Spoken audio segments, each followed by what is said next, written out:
Tuhan, tujuan hidup kami hanyalah untuk menyenangkan hati-Mu.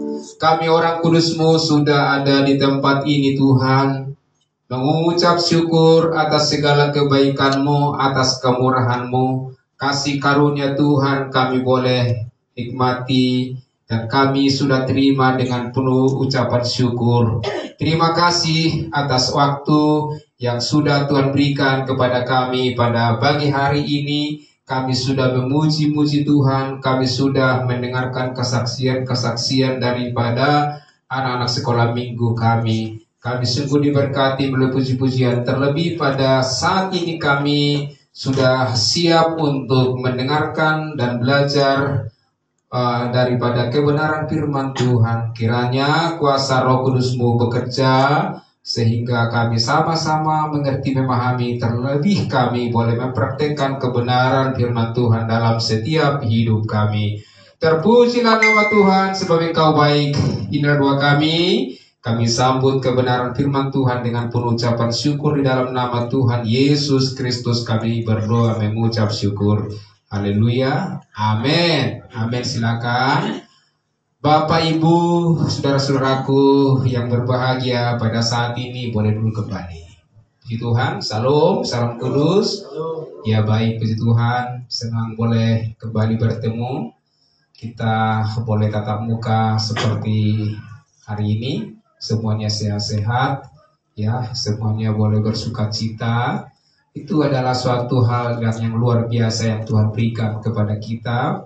Karena kita tahu saat ini yang begitu banyak tantangan, problem setiap hidup manusia, dan mungkin juga orang kudusnya pada saat ini. Tapi kita bersyukur pada siang hari ini kita boleh Tuhan berikan kesetiaan kepada kita, sehingga pada saat ini kita boleh berkumpul di tempat ini memuji-muji, memuliakan Tuhan, terlebih mendengarkan kebenaran firman Tuhan. Baik saudara kasih yang diberkati dan juga yang sudah diselamatkan oleh Tuhan melalui kasih karunia-Nya, mari kita belajar kepada kebenaran firman Tuhan yang kami sudah siapkan dari surat Paulus kepada jemaatnya di Galatia, yaitu Galatia 5 ayat 16 sampai dengan ayat 26. Galatia 5 ayat 16 sampai dengan ayat 26. Lembaga Alkitab Indonesia menuliskan judul Hidup Menurut Daging atau Roh. Tetapi saya membuat judul pada saat ini untuk kita belajar, ya, dipimpin oleh Roh Kudus. Dipimpin oleh Roh Kudus. Kita baca saudara kasih, ya, ayat 16. Maksudku ialah hiduplah di dalam roh, maka kamu tidak akan menuruti keinginan daging. Sebab keinginan daging berlawanan dengan keinginan roh, dan keinginan roh berlawanan dengan keinginan daging, karena keduanya bertentangan, sehingga kamu setiap kali tidak melakukan apa yang kamu kehendaki. Akan tetapi jikalau kamu memberi dirimu dipimpin oleh roh, maka kamu tidak hidup di bawah hukum Taurat. Perbuatan daging telah nyata, yaitu percabulan, kecemaran, hawa nafsu, penyembahan berhala, sihir, perseteruan, perselisihan, iri hati, amarah, kepentingan diri sendiri, percidaian, roh pemecah, kedengkian, kemabukan, pesta pora, dan sebagainya. Terhadap semuanya itu kuperingatkan kamu seperti yang telah kubuat dahulu, bahwa barang siapa melakukan hal-hal yang demikian, ia tidak akan mendapat bagian dalam kerajaan Allah. Tetapi buah roh ialah kasih, sukacita, damai sejahtera, kesabaran, kemurahan, kebaikan, kesetiaan, kelemah lembutan, penguasaan diri. Tidak ada hukum yang menentang hal-hal itu. Barang siapa menjadi milik Kristus Yesus, ia telah menyalibkan daging dengan segala hawa nafsu dan keinginannya. Jikalau kita hidup oleh Roh, baiklah hidup kita juga dipimpin oleh Roh. Baik Bapak Ibu, saudara-saudaraku yang diberkati dan yang dikasihi oleh Tuhan Yesus Kristus. Kebenaran firman ini adalah sangat luar biasa, ya, yang kita diajak, ya, untuk merenungkan dan mempraktekkan kebenaran ini kepada setiap langkah-langkah hidup kita. Tentu saudara kasih, kita harus memang betul-betul pahami sebagaimana yang Paulus katakan kepada jemaat yang ada di Galatia dan bahkan kepada kita orang kudusnya pada pagi hari ini.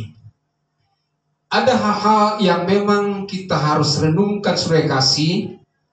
Jika kita memang dipimpin oleh Roh, maka kita akan melihat bagaimana kita terpimpin. Dan kita arah hidup kita selalu jelas dalam setiap hidup ini. Jadi ada dipimpin oleh Roh dan dipimpin oleh kuasa kedagingan atau katakanlah kuasa-kuasa iblis. Ketika kuasa iblis memimpin, ya, dan juga menguasai hidup seseorang, tentu bahwa tabiat atau karakter keseharian dia memang seperti itu. Ini harus kita pahami sehingga kita tidak heran kalau ada orang sudah dipimpin oleh atau dikuasai oleh roh-roh jahat atau katakan iblis, maka sifat-sifatnya juga memang seperti sifat-sifat iblis. Dia bicara kasar, ya. Dia bicara untuk menyakiti hati orang, ya. Bahkan juga dia bisa juga membunuh, seperti di Yohanes 10 ayat 10 bahwa iblis itu, ya, datang untuk mencuri, membunuh dan membinasakan. Ini tujuan daripada iblis itu. Sehingga walaupun demikian, kalau namanya sudah dikuasai, sangat sulit ketika dia tidak mau beralih di dalam setiap kehidupan itu. Nah makanya saudara-saudara kasih, ketika kita ada orang melihat saudara-saudara kita, orang lain, hal-hal ada ciri-ciri daripada yang telah dikuasai oleh si kuasa setan, ini kita harus jeli dan berdoa dan memberitakan kabar baik ini. Supaya apa? Supaya dipimpin oleh Roh Kudus seperti yang kita pelajari saat ini. Bagaimana kita, hidup kita ini, supaya kita dipimpin oleh Roh Kudus setiap saat di dalam setiap hidup kita. Ini sangat penting. Maka saudara kasih, bagaimana kita kalau kita sudah dipimpin dan dikuasai oleh Roh Kudus, maka kita dikuasai Roh Kudus itu. Roh Kudus yang sudah kita percayai. Ketika kita percaya Roh Kudus sudah dimateraikan dalam setiap hidup kita, maka Roh Kudus itu sudah permanen dalam setiap hidup kita. Tetapi kita harus tahu dan kita harus yakin bagaimana Roh Kudus itu supaya terus kita dipimpin dalam setiap langkah hidup kita. Ini yang sangat penting sebenarnya kita harus pelajari saudara kasih, sehingga benar kita ketika kita melangkah, apakah kita sudah dipimpin Roh Kudus atau dipimpin oleh kuasa-kuasa daripada dunia ini. Ini harus paham kita jelas saudara kasih. Ini sangat-sangat jelas sekali. Karena itu, saudara kasih, bagaimana kita perlu hidup dipimpin oleh Roh Kudus itu. Bagaimana kita perlu dan kita mau dikuasai oleh Allah kita dan dipimpin oleh Roh Kudus itu. Ya bagaimana kita perlu. Tentu kita harus melihat dari kebenaran firman Tuhan ini, ya. Kita harus tahu bahwa kita melihat bahwa supaya kita dipimpin Roh Kudus itu, maka kita harus melihat dan mengerti, kita harus tahu membedakan apa yang baik dan apa yang buruk. Ini penting, saudara kasih. Kita harus paham bahwa apa yang baik dan apa yang buruk kita harus pahami. Ketika yang baik kita lakukan sesuai dengan kebenaran firman Tuhan, maka itulah yang kita sudah dipimpin oleh Roh Kudus itu senantiasa dalam hidup kita. Tetapi jika tidak, nah maka kita tidak berada dalam kebenaran, dan itu adalah melakukan yang salah dan tidak sesuai dengan kebenaran firman Tuhan. Maka ditegaskan, diminta kepada kita saat ini, bagaimana kita supaya dipimpin oleh Roh Kudus. Kita pasti mengerti, memahami mana yang baik dan mana yang buruk, mana yang baik dan mana yang salah. Kita telah dipimpin, kita telah paham di situ. Ini sangat luar biasa, saudara kasih. Maka kita, saudara kasih, orang kudusnya, ya. Ketika sudah kita mengerti ini, kalau kita dipimpin oleh Roh Kudus dan kita sudah tahu membedakan mana yang baik dan mana yang buruk, maka kita bisa menimbang dan bisa kita memutuskan, saudara kasih. Kalau ada permasalahan-permasalahan dalam setiap hidup kita, kita harus tahu, kita harus jelas, karena kita sudah dipimpin oleh Roh Kudus. Kita sudah bisa menetapkan ini yang salah, ini yang benar. Seperti itu. Seperti kita lihat contoh seperti Salomo, ya, Salomo. Ketika kita melihat ada dua orang ibu-ibu yang di dalam satu rumah, si ibu yang pertama melahirkan, ya. Ibu yang kedua juga melahirkan. Suatu saat ketika mereka tidur, saudara kasih, maka si ibu yang pertama meniduri, atau biasalah ibu-ibu ya, tertidurlah mungkin dia, sehingga dia ditiduri anaknya ini, sehingga dalam cerita itu meninggallah si anak itu. Nah, setelah meninggal dia kaget, aduh, anak saya meninggal ini. Bagaimana? Aduh, kok bisa demikian? Dia berpikir yang salah, dia menukar anaknya yang meninggal ini kepada ibu yang kedua supaya ditukar anaknya, gitulah kira-kira, ya, sesuai dengan firman Tuhan itu. Apa yang terjadi, saudara kasih? Ketika si ibu yang kedua, biasa setelah bangun pagi-pagi, dia itu memberi minum, menyusui anaknya, seperti itu. Ketika dilihat, dia kaget, saudara kasih. Apa yang terjadi? Loh, kok anak saya meninggal? Kenapa? Wah, kaget dia. Setelah diteliti, ternyata bahwa anak yang meninggal itu bukan anak saya, pikirnya. Akhirnya bersoallah mereka di dalam rumah itu. Wah, kenapa kau tukar anak saya? Ini kan anak saya, kata yang nomor 2 kepada nomor 1. Si nomor 1, oh tidak, anakmu yang meninggal, anak saya hidup, seperti itu. Sehingga mereka yang berdua ini, dia menghadap raja, yaitu Salomo waktu itu. Nah, disampaikanlah cerita ini, bahwa mereka selalu mempertahankan bahwa anakkulah yang hidup, bukan yang mati, dan anaknya yang nomor 1 itulah yang sebenarnya meninggal. Nah, seperti itu sebenarnya. Terus mereka selalu bersoal dan mencari kebenaran, karena tidak ada saksi di situ waktu itu, saudara kasih. Tetapi bagaimana kita kalau kita melihat cerita itu, bahwa mereka atau Salomo dipimpin oleh Roh Kudus itu, maka Salomo atau raja itu mengatakan kepada anak buahnya, ambil pisau atau ambil suatu apa supaya dibunuh, supaya diberikan setengah untuk ibu yang pertama, setengah kepada ibu yang kedua. Wah, inilah secara adilnya, karena tidak ada yang mengalah, saudara kasih. Tetapi maksudnya yang terjadi, saudara kasih, ibu yang pertama, ya, ibu yang pertama dia juga mengatakan setuju seperti itu. Tapi ibu yang kedua, yaitu anaknya yang tadi yang tertukar itu, anaknya sebenarnya yang hidup, ya, tetapi dia merasakan tidak adil. Biarlah anak ini jangan sampai dibunuh. Dia merasa kasihan. Diberikanlah anak itu. Raja biarlah anak itu diberikan kepada si ibu yang pertama itu.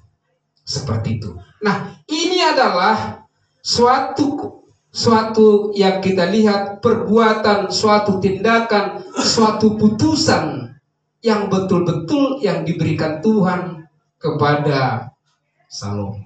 Demikian juga kita Saudara kasih. Ada hal-hal yang memang harus pahami, ada banyak persoalan. Bagaimana cara memutuskan? Kadang-kadang ibu begini, kadang-kadang si bapak begitu. A, B, C, yang tidak ada kelihatannya persesuaian, ya. Nah, dengan demikian apa yang terjadi Saudara kasih?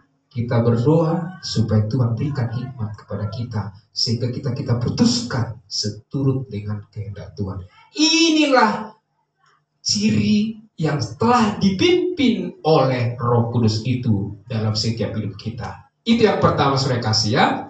Nah, kedua, bagaimana kita mengerti dan memahami juga bagaimana kita supaya dipimpin oleh Roh Kudus itu adalah yang kedua, memiliki karakter Kristus.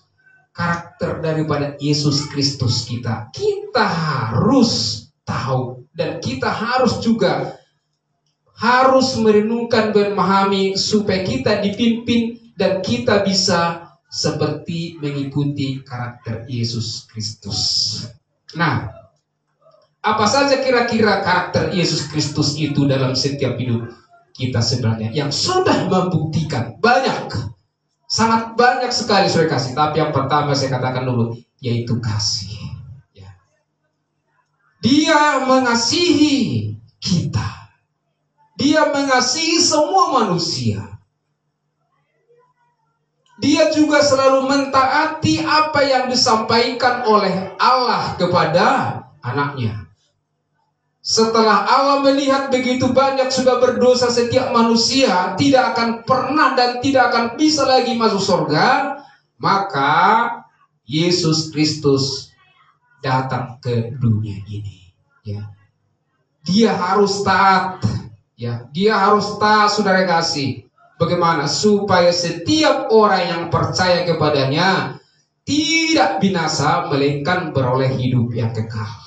Maka Tuhan Yesus mengasihi semua manusia supaya semua diselamatkan. Nah, inilah kehendaknya, bahwa kehendak Allah itu adalah supaya semua orang diselamatkan dan memperoleh pengetahuan akan kebenaran. Ini adalah suatu kehendak daripada Allah itu. Maka kasih yang sangat luar biasa. Walaupun kita tahu dan kita melihat dan juga dicatat dalam kebenaran firman Tuhan ini, dia dihina, ya, walaupun dia benar. Dia disiksa walaupun dia tidak salah. Tetapi dia tidak pernah melawan Saudara kasih. Dia selalu mengasihi. Ketika dia katakan ada yang bersalah, Yesus mengatakan ketika pipimu ditampar, pipi kirimu ditampar, berikan pipi kanan. Kan begitu. Oh, gak gampang. Sudah coba ditampar kita sekarang, ada yang nampar. Wah, pasti tidak mungkinlah kita mengatakan sekali lagi, oke, tampar aja satu lagi. Tak mungkinlah ada demikiannya. Pasti dia akan melawan. Oh, kau pikir saya ini adalah orang-orang yang kadang-kadang yang tidak mau melawan, ya. Biar kau tahu siapa saya. Bisa mungkin dilawan, ya. Dibalas. Itulah manusia. Tetapi Allah kita, Allah yang sudah mengasihi manusia, dia tidak mau demikian, sudah kasih. Maka dikatakan kalau ditampar, kalau dilempar dengan batu, maka lempar dengan pisang. Wah, ini kan luar biasa. Kalau kita coba, sedangkan kita saja di rumah, kalau umpama si bapak mengatakan sesuatu, mungkin si ibu udah, mungkin laki-laki mengatakan suatu perkataan satu, mungkin ibu udah 5, contohnya kan. Nah, lebih, ya bisa jadi lebih katanya. Nah, ini contoh-contoh, ya kan. Ini belum persoalan, apalagi kalau persoalan. Bisa-bisa tidak bisa 1 minggu tidak akur atau diam-diam saja kan. Gara-gara persoalan sedikit. Ini kan terjadi dalam kalangan, katakan setiap banyak manusia saat ini. Tetapi kita belajar dari karakter Kristus yang saat ini, yaitu kasih. Ya.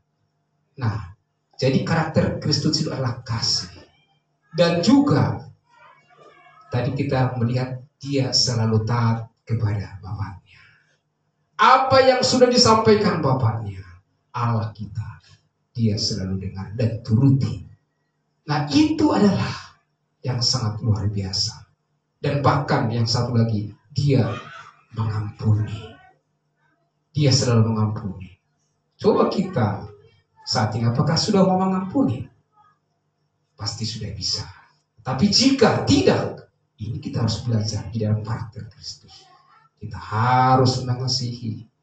Kita harus taat kepada perintah Tuhan. Dan kita harus juga mau mengampuni satu dengan yang lain. Itu kalau ada kerinduan-kerinduan kita di situ, Tuhan memberikan kekuatan kepada kita supaya kita bisa mampu untuk melakukan itu. Itulah karakter Kristus. Dan itulah kita. Kalau kita namanya sudah dipimpin Roh Kudus itu, kita pasti bisa juga melakukan hal yang sama. Kenapa? Karena kita sudah ada di dalam Kristus. Karena kita adalah sebagai tubuh Kristus. Nah itu yang kedua, sehingga saudara kasih, Rasul Paulus mengatakan di Galatia 5 ayat 22 mengatakan, tetapi buah roh ialah ya kasih, sukacita, damai sejahtera, kesabaran, kemurahan, kebaikan, kesetiaan, kelemah lembutan, penguasaan diri. Inilah buah roh. Kalau sudah kita dipimpin oleh roh, maka itu ada berbuah. Ada sukacita. Bagaimana kita, apakah sudah bersukacita saat ini? Amin.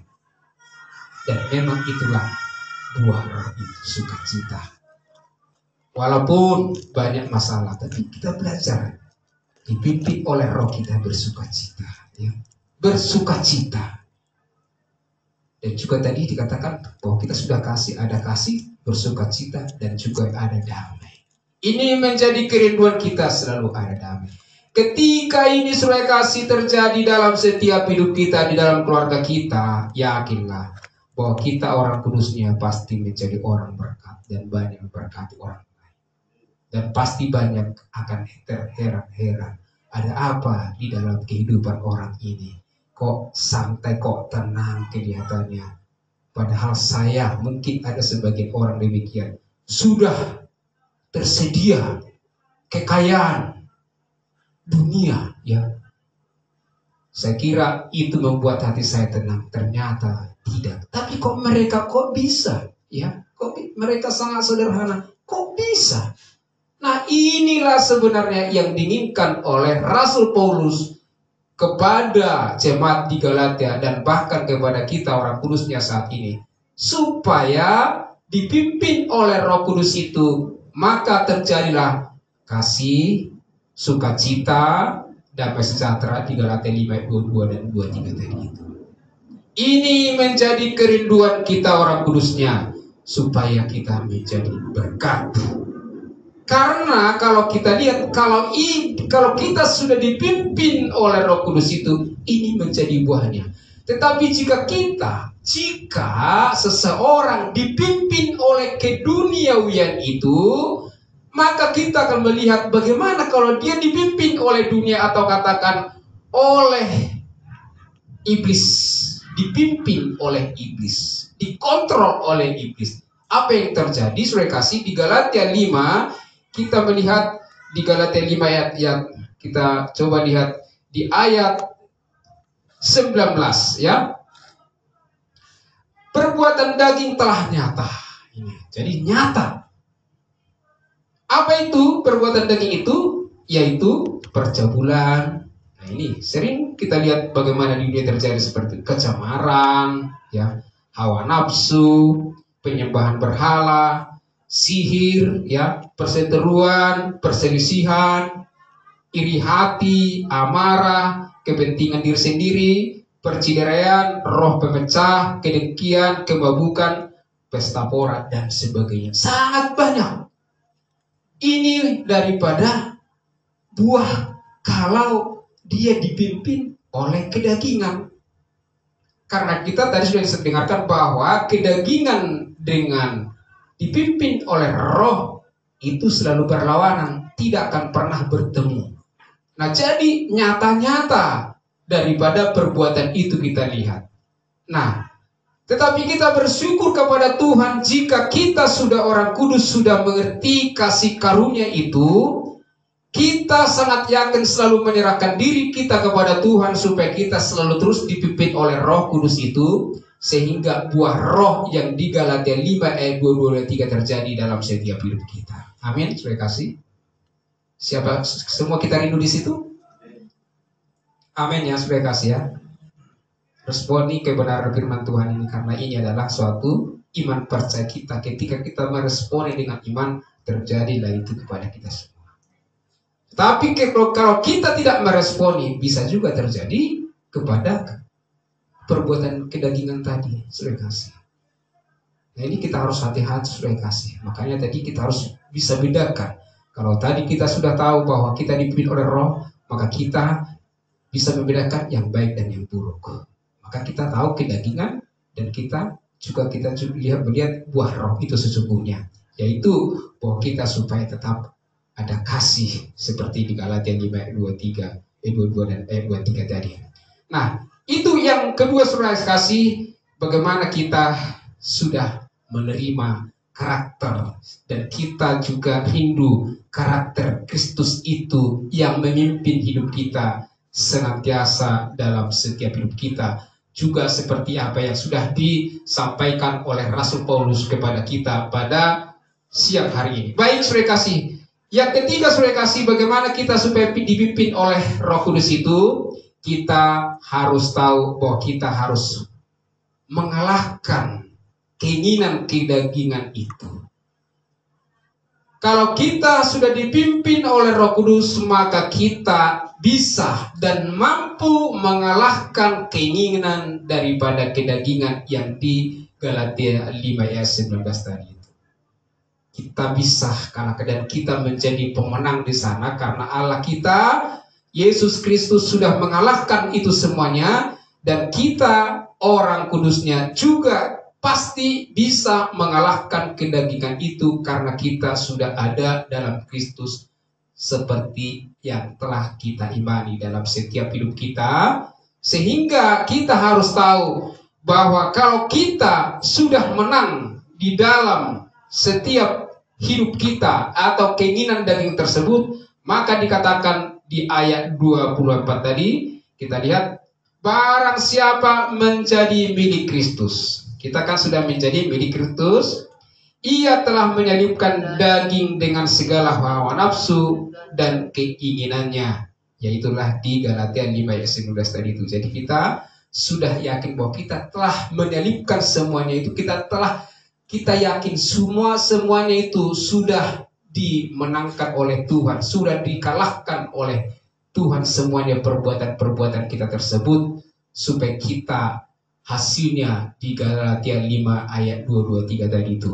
Nah, itu menjadi suatu kerinduan kita bagaimana kita bisa mengalahkan itu semuanya, karena Tuhan memberikan kekuatan itu melalui kuasa Roh Kudusnya dalam setiap hidup kita yang sudah permanen di dalam hidup kita ini.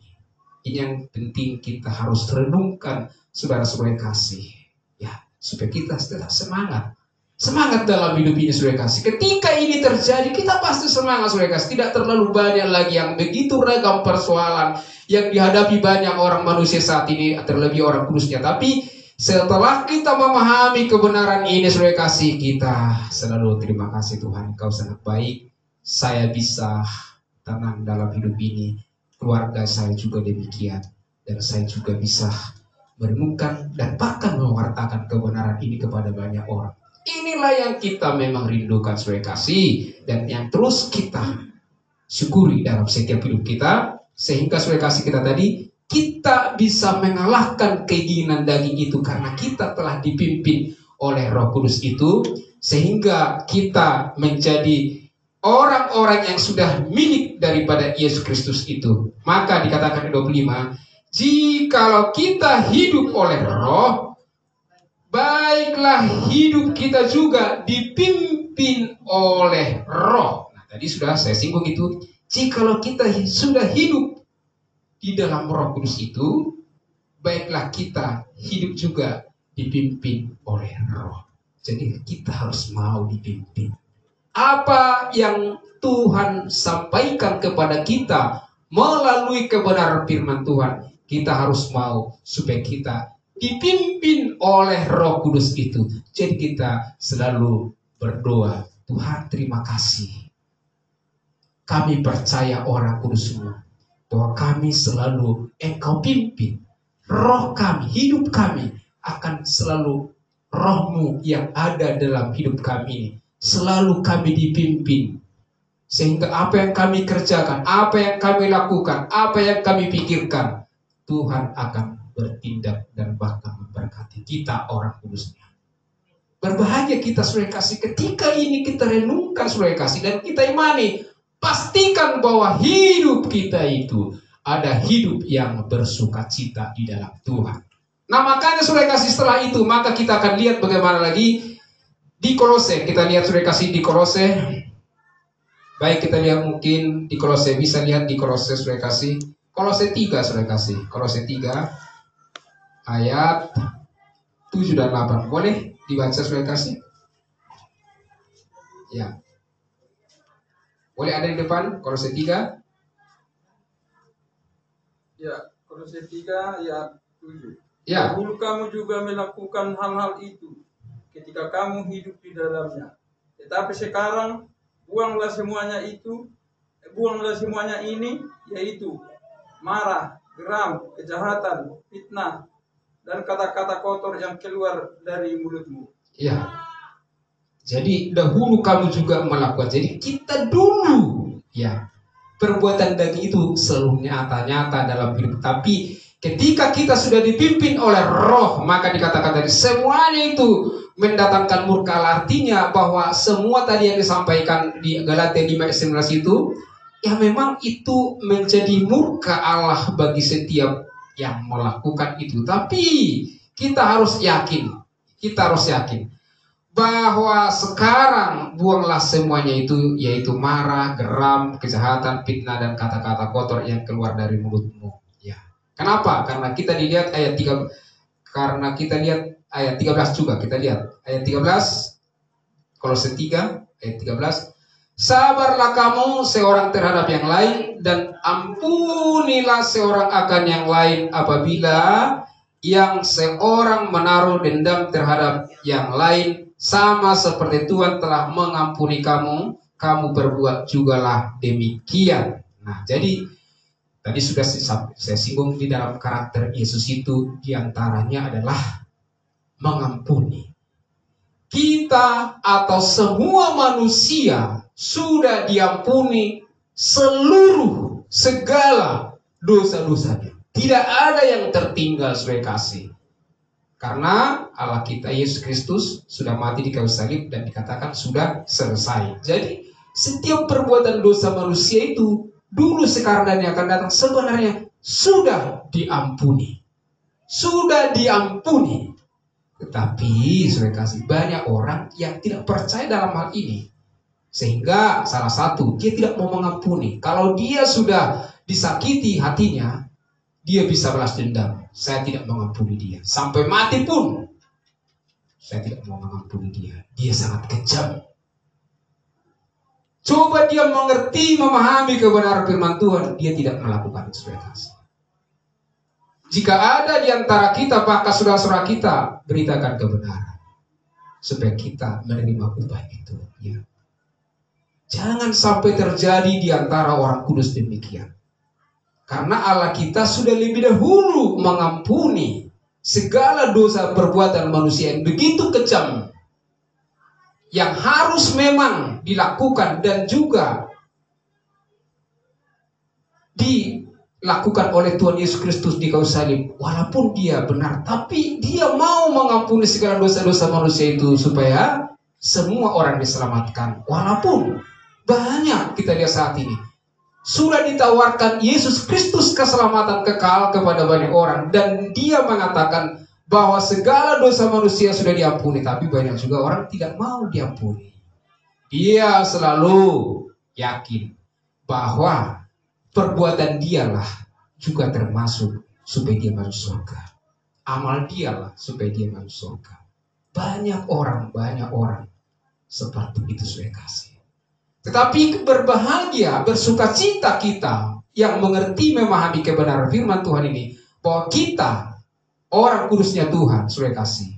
Ketika kita sudah pahami kebenaran firman Tuhan ini, kalau kita yakin bahwa segala keinginan daripada kedagingan kita itu seperti yang kita sudah yakin dan percaya sudah dikalahkan oleh Tuhan semuanya itu, dan kita dimampukan ya dan mentaati kebenaran firman Tuhan. Dan tadi sudah dikatakan di Kolose tadi, kita harus saling mengampuni.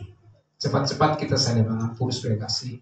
Karena dunia sekarang, karena kita saat ini tidak begitu sangat lama-lama. Ada batas umur kita di dunia ini. Kita tak tahu kapan kita, saudara kasih, kita dipanggil, saudara kasih. Kita lihat saudara-saudara kasih yang saat ini, ada yang kadang bawa firman Tuhan meninggal, ada kadang-kadang berdoa meninggal, kadang-kadang satu hari dia sakit meninggal, dan lain sebagainya. Banyak. Jadi rahasia daripada hidup itu adalah memang kita harus tahu kapan saja kita harus yakin bahwa kita selalu siap meninggalkan dunia ini, karena dunia ini bukanlah tempat kita, tapi tempat kita adalah di dalam surga. Itu kita harus yakin.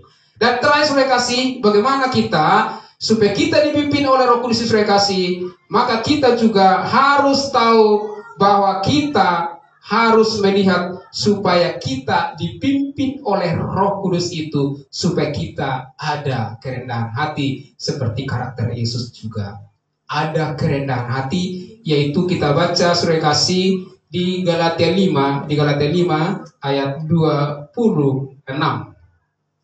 Dan janganlah kita gila hormat, janganlah kita saling menantang dan saling mendengki. Nah, artinya, saudara kasih, janganlah kita gila hormat. Jadi kalaupun kita tidak dihormatin orang, gak apa-apa. Dicuekin juga gak apa-apa. Tidak mengurangi daripada martabat atau keadaan kita, tidak. Walaupun kita mungkin tidak begitu hormati atau katakan disanjung dan lain sebagainya, karena memang bukan itu yang diinginkan oleh Tuhan kepada kita. Tapi kita dituntut supaya kita selalu ada kerendahan hati, yaitu kalau kita bisa lihat di Filipi dulu ya, supaya lebih jelas bagaimana seperti karakter Yesus Kristus, bahwa di surat daripada Paulus di jemaat di Filipi 2 ya. Filipi 2, saudara kasih, kita lihat, saudara kasih, Filipi 2 ayat, boleh kita lihat ayat 5 dulu ya, saudara kasih.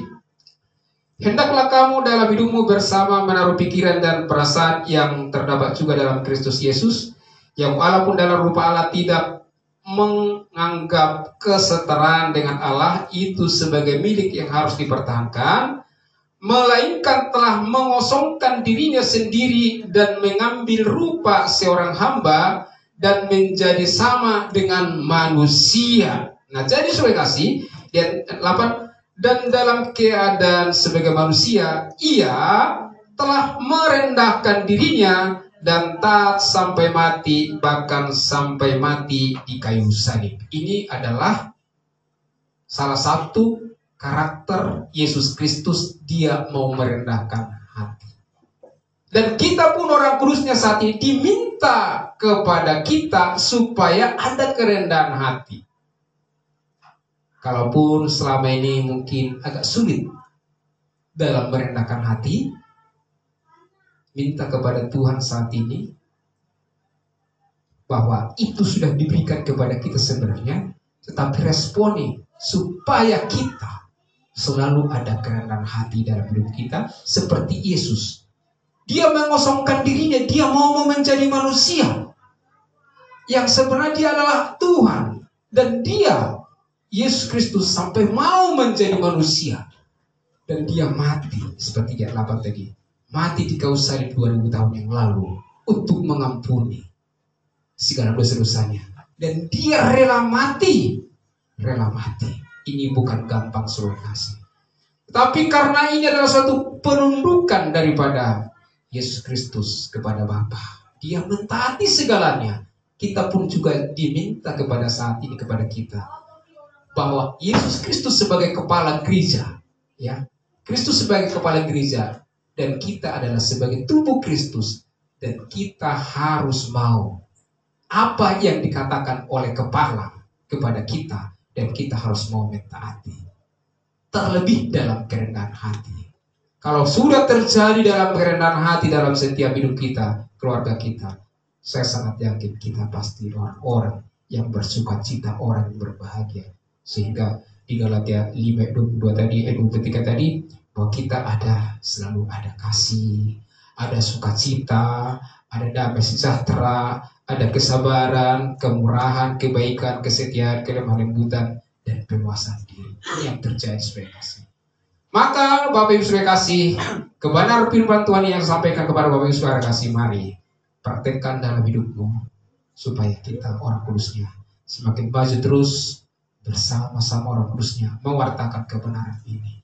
Responilah kebenaran firman Tuhan yang saudara kasih, karena inilah yang diinginkan oleh Tuhan kepada kita orang kudusnya, supaya kita ada perbedaan, saudara kasih. Maka tadi akan disebutkan bagaimana kita supaya kita dipimpin oleh Roh Kudus. Yang tadi pertama adalah memahami, mempraktekkan, dan mengerti mana yang benar dan mana yang salah. Nah, yang kedua, kita juga bagaimana kalau kita sudah dipimpin oleh Roh Kudus, maka kita juga bisa mengetahui bagaimana kita mempraktekkan dan memiliki karakter Kristus itu.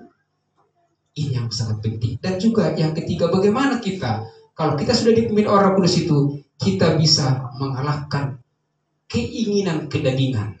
Di ayat 19 tadi ya. Dan kita menikmati di Galatia 5:22-23 tadi. Dan kita juga bagaimana kita, kalau kita sudah dipimpin oleh Roh Kudus, kita diminta rendah hati. Sebagaimana Yesus sudah lebih dahulu merendahkan hatinya kepada kita, maka kita juga wajib kita selalu merendah hati di hadapan Tuhan. Inilah kebenaran firman Tuhan yang dapat kami sampaikan kepada kita semua yang hadir pada saat ini. Kiranya Tuhan Yesus berkati kita. Mari kita berdoa.